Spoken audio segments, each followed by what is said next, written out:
Foi. Motivation. Surpassement.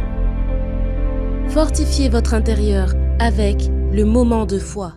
La cible du diable, c'est ce que vous priorisez.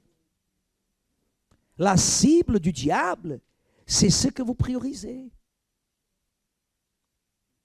Ce que vous priorisez sera la cible que le diable, il va se focaliser. C'est pour cela que nous, qui vivons par la foi, d'une façon consciente, simple mais consciente, nous qui veillons de notre foi, nous qui considérons notre foi plus que tout, qu'est-ce que le diable va essayer de toucher?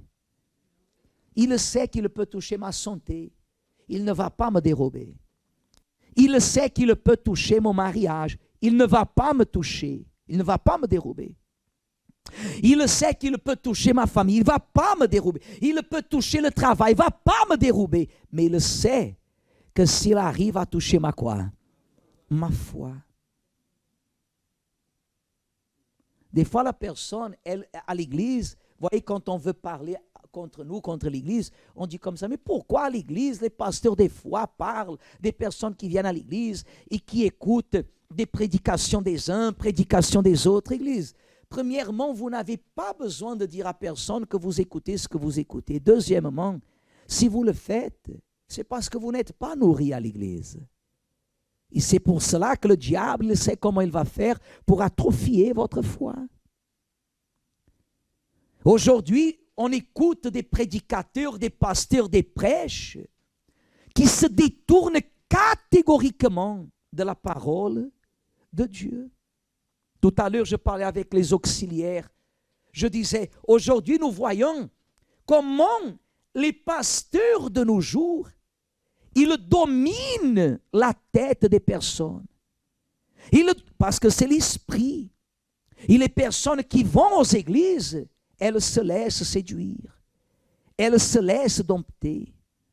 Quand la personne, elle vit dans la révélation ce que j'ai reçu à l'église quand je suis venu, bien plus que tout ce que Dieu a fait. Parce qu'il faut que je vous dise que beaucoup des choses que Dieu fait sont tellement nombreuses que nous finissons même par oublier quelques-unes. Quand je dis oublier, c'est-à-dire, c'est que tout ce que Dieu fait, la grâce que Dieu donne, il y a des choses que des fois, on ne pense ni même plus à ça. Pourquoi?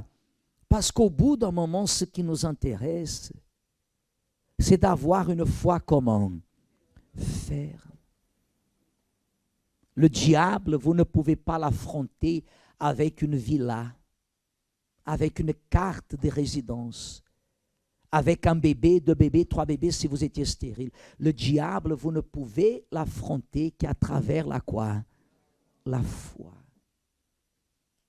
La foi est le lien, la foi est le pilier, la foi est la révélation que Dieu vous a donnée. Alors le diable, il crée beaucoup de choses pour montrer aux personnes que pour être baptisé du Saint-Esprit, la personne, elle doit avoir des sensations, la personne doit faire ceci, la personne doit faire cela. Aujourd'hui, on veut même apprendre aux personnes le baptême du Saint-Esprit d'une façon qui est hors la Bible, antibiblique. Antibiblique. Aujourd'hui, par exemple, lorsque Paul il parle au sujet des langues, le don des langues, quand la personne, elle loue Dieu dans la langue des anges, si nous pouvons considérer comme ça. Par exemple, si maintenant je commence à louer Dieu dans ce don qui vient par le Saint-Esprit dans la langue des anges, cela n'apporte rien pour vous. Et maintenant, qu'est-ce qu'il y a? Comme Paul disait, si quelqu'un peut interpréter, qu'il interprète. Et nous voyons comment le diable s'utilise pour interpréter d'une façon très éloignée de la parole de qui. C'est pour cela que vous devez considérer cela pour vous. Le don de langue ne guérit personne. Le don des langues ne guérit personne. Des fois, la personne se laisse séduire. Oui, mais il avait un pasteur, il a dit ça et c'est ce qui est arrivé. N'allez pas par ce chemin.